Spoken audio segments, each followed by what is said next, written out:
ఆ రూపం చూడగానే మనసు ప్రశాంతమవుతోంది. గోవిందా గోవిందా. భక్తి ఆనందంగా మారిన క్షణమిదే.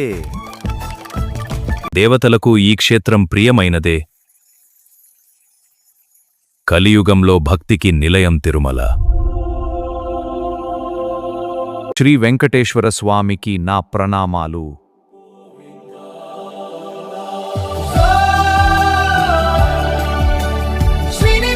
ఈ 7 కొండలన్నీ ఆదిశేషుని రూపాలు వినాయక. ప్రతి కొండలో దివ్యశక్తి కనిపిస్తోంది మహర్షి. ఈ క్షేత్రంలో అడుగుపెడితే పాపాలు కరిగిపోతాయి. గోవిందా గోవిందా. భక్తి ఉన్నవారికి దూరమనేది ఉండదు.